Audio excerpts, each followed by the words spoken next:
This is TWiT. Another really super fascinating area of technology and the law these days, and another area where, you know, we're very early days and lots of people are scratching their heads about how to deal with, think about, and ultimately regulate blockchain technologies. The SEC has been scratching its head about that, hasn't it, Christian? It absolutely has. The SEC has, blockchain's been on the radar now for at least a couple of years. And it has been so far very sort of equivocal in the approach that it has taken. And it's been absolutely fascinating to me. If you'd have told me, 5 years ago that we'd be in a world where, by and large, what the SEC has stated are clearly illegally issued securities are trading every day millions, sometimes billions of dollars on unregulated and unregistered exchanges, I would have said you're nuts. And yet that is exactly what's happening right now. And we're speaking specifically of initial coin offerings, or ICOs, aren't we? Yeah, initial coin offerings, or ICOs, or the underlying currencies that existed before the ICO was invented, as it were. But I mean, Bitcoin, of course, isn't a security. Bitcoin's a commodity. There's been a district court has come out and said that now. But yeah, we're talking primarily about ICOs, and we're talking and the listing of those ICOs on exchanges, foreign and domestic exchanges, where they trade hands. And so what do you think the SEC is going to do? What are they telegraphing these days? Well, I think that it's hard to say. I think where they're going to start, and where they've sort of signaled where they're going to start is with trading tactics. So it seems like they're focusing most recently on price manipulation, painting the tape, wash trading, spoofing, these other things that are happening on the exchanges that are fraudulent, and so it looks like they're going to attack maybe that first. They've certainly gone after some low-hanging fruit with some of the smaller operators, but as for going after maybe the larger folks, it seems they have not as of yet done that. And with the number of ICOs that are out there that are proliferating, every day, it seems like it's becoming a longer and a longer shot that they're going to go, and try to just shut down everything, right? Which is certainly an approach that they could take. Ultimately, I think this is a good thing, to take a more measured approach, but I think they really got caught flat-footed, to be honest. Yeah, it sounds that way. So for those who may not be as familiar with this fundraising mechanism, maybe you should take a step back and describe in a little bit more detail what this phenomenon is. Sure. So what an ICO really is it is an offering of a coin or a token to the public in exchange for generally other cryptocurrencies that have established value. So typically you'll establish a site that will facilitate, and establish a price for your cryptocurrency. You'll introduce a team, and typically you'll have a white paper that describes what the cryptocurrency is going to do. There will then be an opportunity for investors from all around the world, generally speaking, to deposit Bitcoin or Ethereum. Generally, it's Bitcoin or Ethereum or some of the other more stable, more established currencies in exchange for a set number of tokens. Then on the day that the offering goes public, that exchange takes place, and then you then hold in your wallet those coins. And what those coins do, of course, depends on the ICO, depends on the team. But it's unique in a couple of ways. It's to be distinguished from something like an accredited offering to investors in the sense that on most occasions there has been no sort of accreditation process. In some cases, the identity of the investors isn't even known. And the second sort of unique and I guess desirable feature from a certain standpoint of ICOs is that those coins are then almost always immediately tradable, and very often founders and promoters of ICOs will make considerable efforts to get these coins traded on one or another of the larger exchanges, so that there's an immediate market there for the coins and for purchasers and sellers of the coins. Right.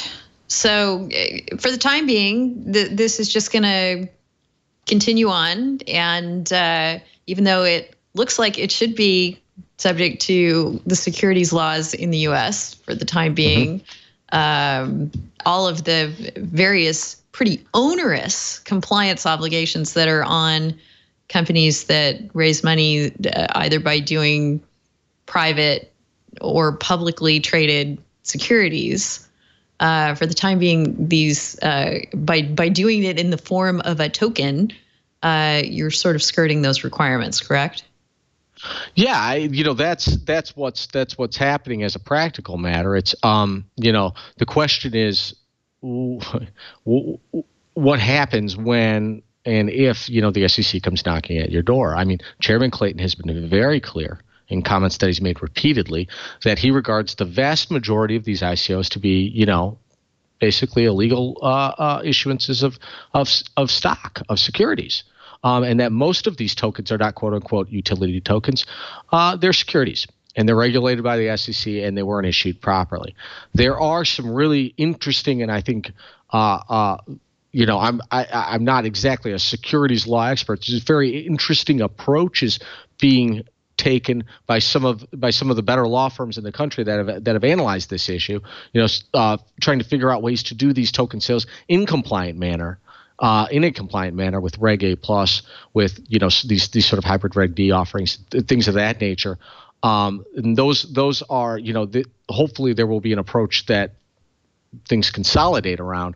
But as it stands, there's just a lot of ICOs out there that have been declared more or less improper by the SEC and are nevertheless trading on a daily basis. The North American Securities Administrators Association, NASAA, has come out with a statement recently. What do they have to say about it?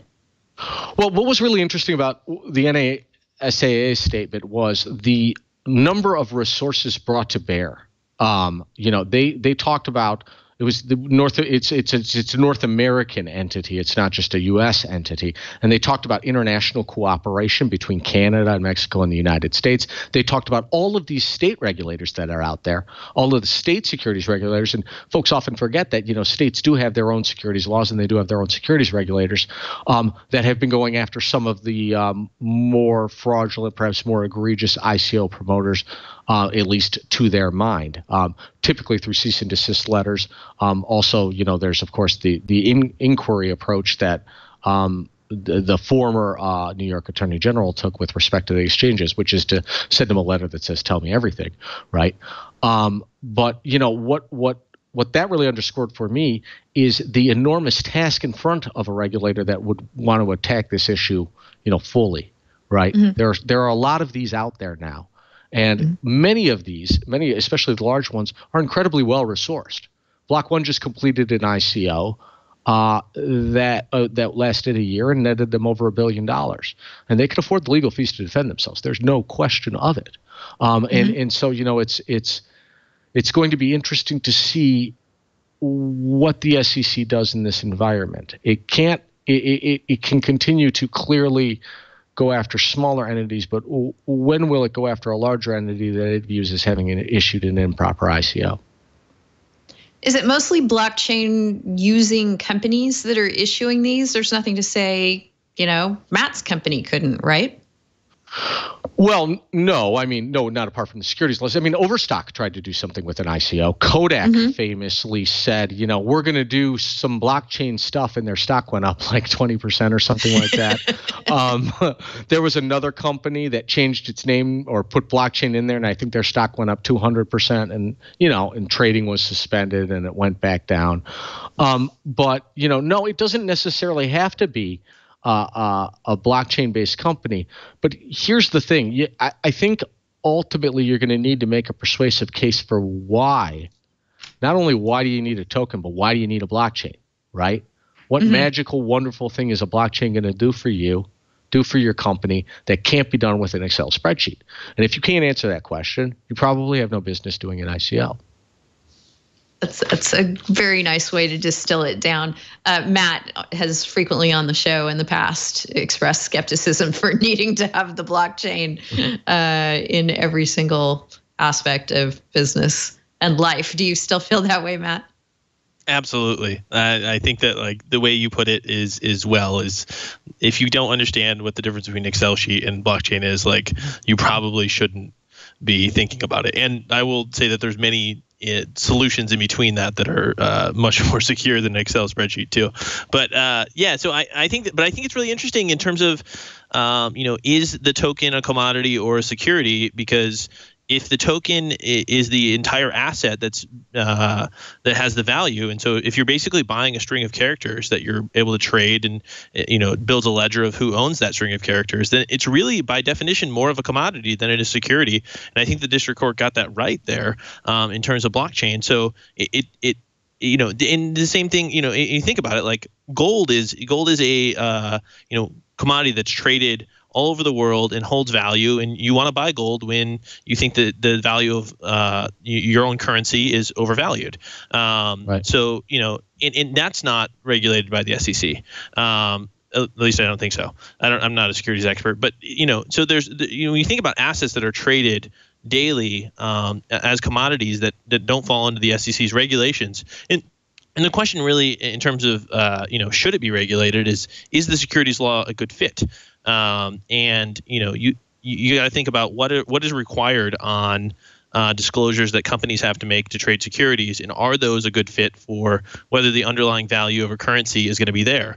And from my perspective, the underlying value of a currency at this point is all speculative. So I don't know how they're going to differentiate by you telling you clearly don't want clear fraud. So the SEC's moves to take away to punish people who are doing clearly fraudulent things, I think is good. But you have to price a value of a cryptocurrency in order to say what's otherwise, other than clear fraud, what's a bad investment essentially. And I don't know how to do that. That's why I'm a skeptic of it. So I think it's a really tough issue for the SEC. And if I was the SEC, I would be staying out of it as much as I could. Yeah, any thoughts, Christian? I think one of the things that the recent spurt of ICOs revealed is that first there is a huge appetite for demand. There's a huge appetite for risk among folks all over the world, and not just people who make more than $200,000 or have $1 million in assets. Right. And that's what the accredited investor regs say. They say basically, unless you make that much money, or I don't know if it's $200,000 now, it might be more. I don't know. But you got to be, fairly wealthy in order to take these sort of big risks with these real new stage companies and participate in these, these early stage investments. Other than that, trust us and just invest in the stock market with these more established folks, and what the ICOs have shown is that, look, a lot of people are very interested in this. And to a certain extent, I think that really does need to be respected. That said, some of the things that are occurring, I think the SEC is smart, at least from an optics standpoint, and probably from an enforcement philosophy standpoint, to go after some of the more egregious price manipulations that are occurring on the exchanges.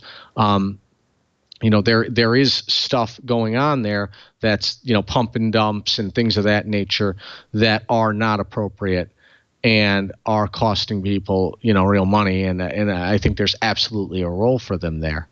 But I definitely share Matt's, I'm not an economist. So, I should be careful when I talk about these things, when I talk about currencies and value and how things get valued. But I think, part of the value, at least that is attributed to Bitcoin right now, is a little bit like gold. It's Bitcoin is a perfectly deflationary asset in the sense that there are going to be 21 million of them, full stop. That's it. and it can't be changed. And it can't be changed by, a nation state, which is typically what happens, right? I mean, before, currencies, we're kind of trained to think of currency as something that a government issues. And, when a government issues a currency, it's issuing a currency, at least in part, in its interest. Our Federal Reserve has a dual mandate. It's not just price control. It's employment too. And what that says is that, we're going to control the value of the dollar to a certain extent to foster employment. Now that I happen to think is a very good thing, but some people think, look, I want something that I know is going to hold value. I know there's going to be a limited number of them. Bitcoin is that for me.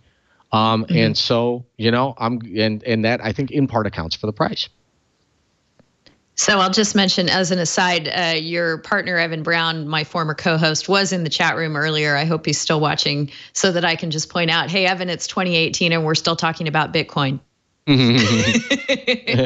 back at the beginning, the very, very early days when, God, we should have bought the stuff. Yeah, Evan, I know why everyone's buying. Yeah. Evan made the prediction that we wouldn't be talking about it, I think, by that time the following year. And of course, here we are.